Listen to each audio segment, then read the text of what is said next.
Nós vimos aí que para aqueles que querem falar em outras línguas ou querem ter o dom de línguas, Paulo orienta lá em 1 Coríntios 14 que no máximo deve ser 3 pessoas, 3 irmãos que falem dentro de uma igreja o dom de línguas.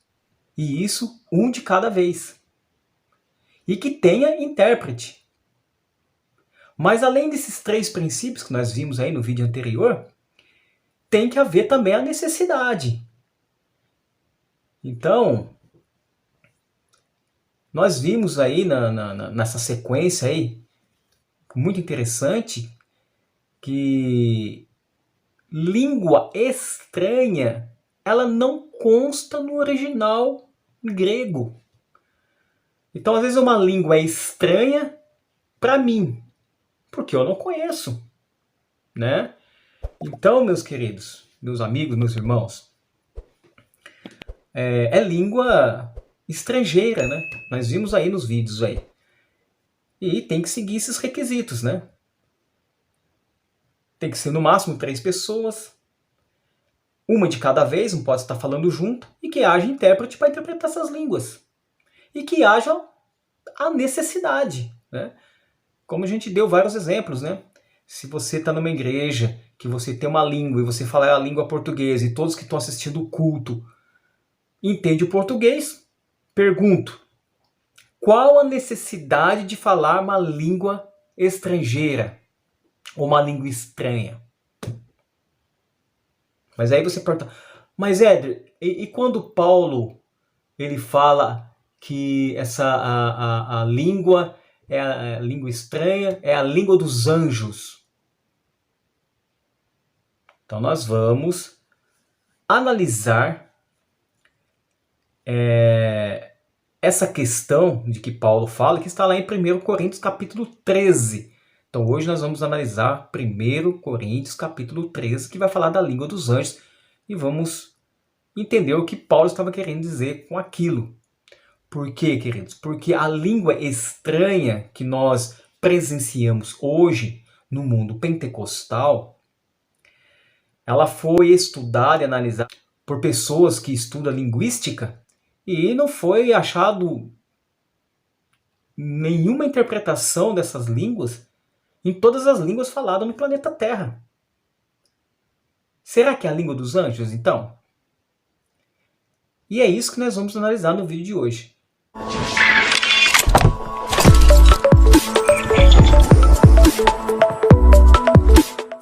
Olá pessoal, seja bem-vindo aí a mais um vídeo do canal. É com muito prazer que estamos aqui gravando mais um vídeo. Estamos nessa série aí, os dons, né? Principalmente o dom de línguas. Meu nome é Éder. E no vídeo de hoje nós vamos procurar interpretar 1 Coríntios capítulo 13, onde Paulo ele fala ali sobre a questão da língua dos anjos. Será que a língua dos anjos é a língua estranha?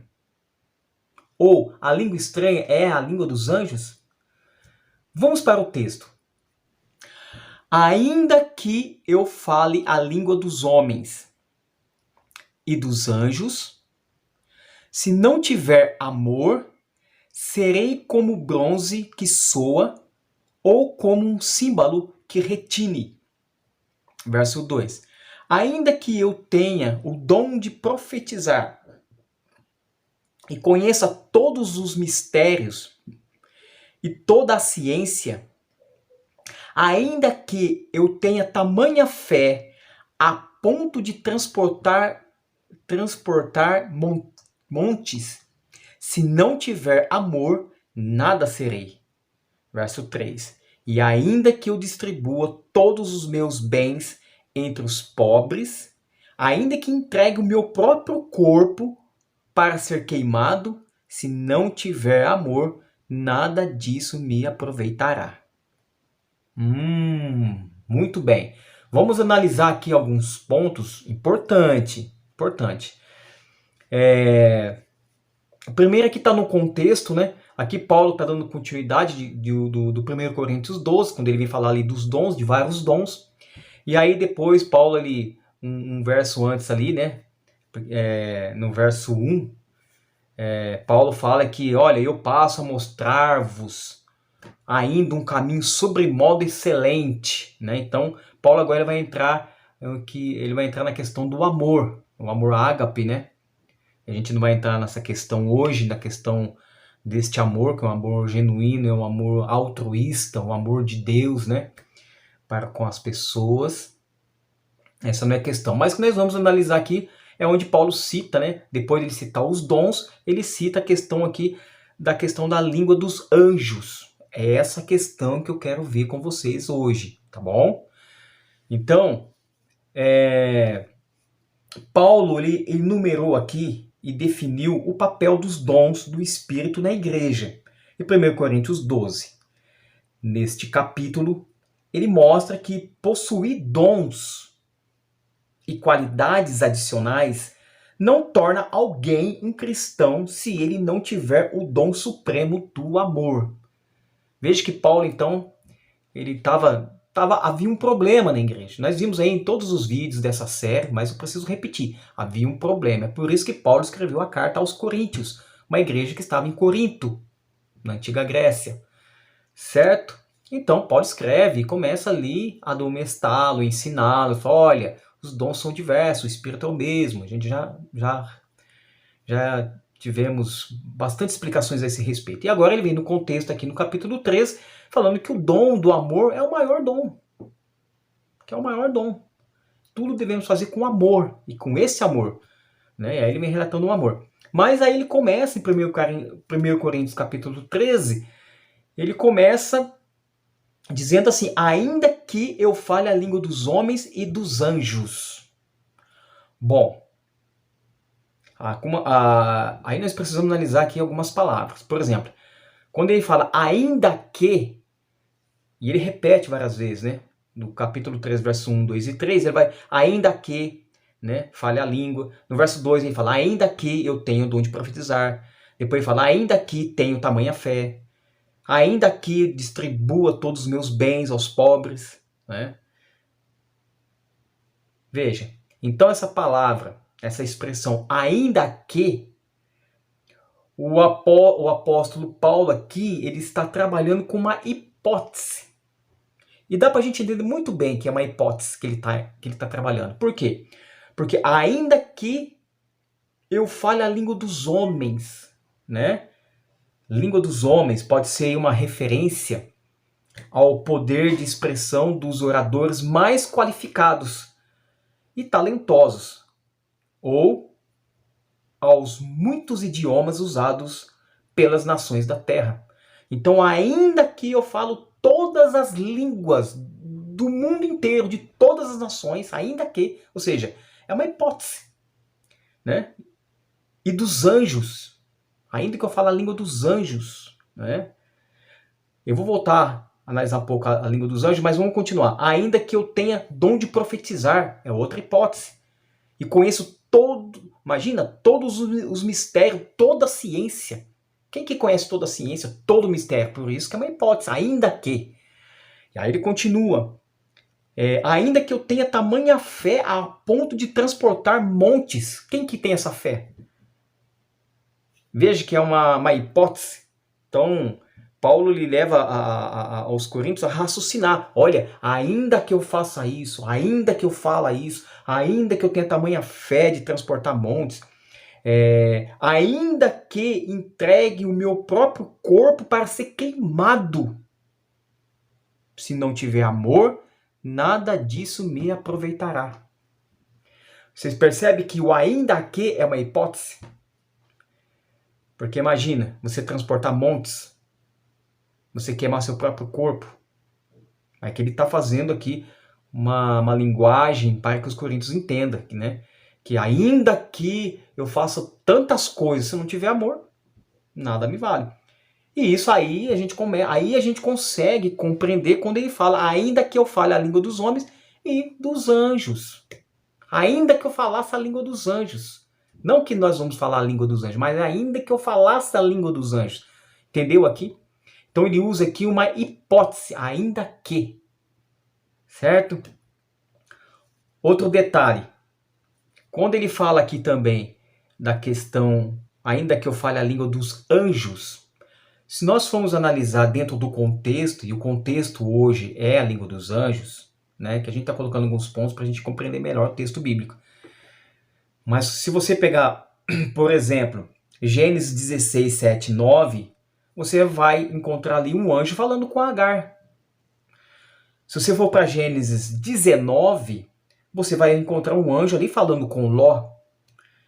Se você for, por exemplo, em Lucas capítulo 21 não, Lucas capítulo 1, versos 28 a 35, você vai ver o anjo Gabriel falando com a Maria. Agora é interessante quando você vai para esses textos, os anjos falavam com essas pessoas e as pessoas entendiam. Ou seja, então a língua dos anjos aqui, que falou com esses personagens que nós analisamos aqui, são linguagens que o anjo falava para a pessoa e a pessoa entendia perfeitamente na sua língua.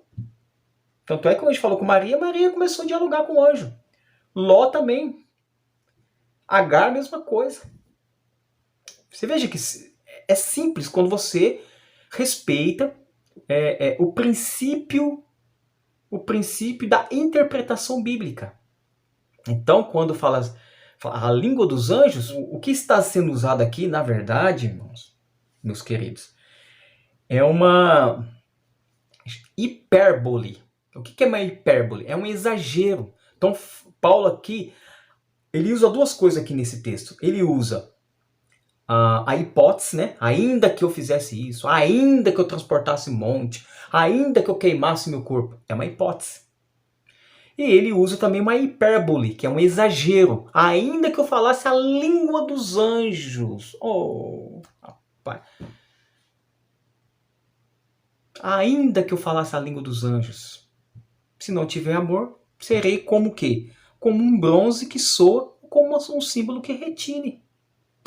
Pronto. É isso. Beleza, meus queridos?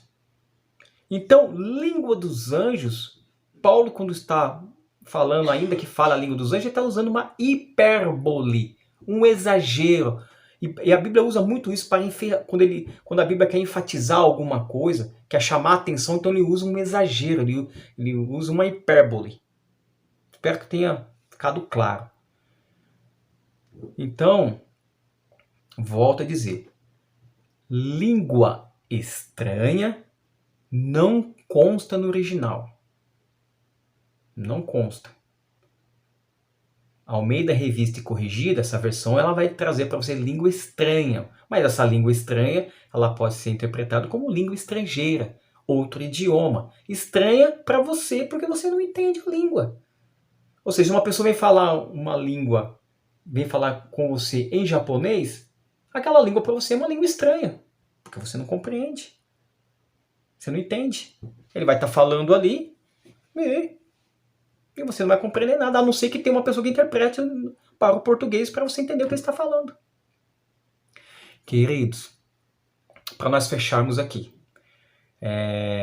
Mas antes aí, eu peço que você, se estiver curtindo aí nossos conteúdos, se você acha importante, se você acha relevante, se inscreva no canal, ative o sininho das notificações, deixa aí para nós um like, deixa aí também seu comentário e compartilhe. Né? A gente vai estar trazendo bastante assuntos super importantes, assuntos que talvez a gente entendia de uma forma e quando a gente lê a Bíblia talvez a gente não entendia. E aí a gente vai juntos aqui procurar compreender essa questão, tá? Mas assim, cada vez que a gente toca nesse assunto, é uma série, a série está acabando, talvez tenha mais 2 vídeos, mas toda vez que a gente toca nesse assunto, a gente percebe que a língua, ou seja, o dom de língua dado pelo Espírito Santo, ele tem um objetivo. Deus não vai dar um dom assim para exaltação própria, para exibicionismo, né? Não. Todos os dons que Deus nos concede para um fim proveitoso, para um objetivo, e o objetivo é alcançar as pessoas com o Evangelho, para que todos todos conheçam, seja em outra língua, seja na nossa língua, seja com outros tipos de dons, para alcançar as pessoas, né, ao conhecimento do texto bíblico, né, para ela conhecer o texto bíblico dentro do seu contexto, as informações para conhecer o Evangelho e se preparar aí para os eventos finais, né? E para que nós, né, como cristãos, a gente acredita, né, que Jesus Cristo vai voltar e vai buscar aqueles que estão preparados e dar o fim nesse mundo de pecado e resolver esse problema de uma vez por todas. Então os dons têm essa finalidade, certo? Se você aí gostou do vídeo aí, curta aí nossos vídeos, compartilhe, como eu já disse. Nós vamos ficando por aqui. E aí até o próximo vídeo aí, se Deus quiser. Valeu, meu irmão.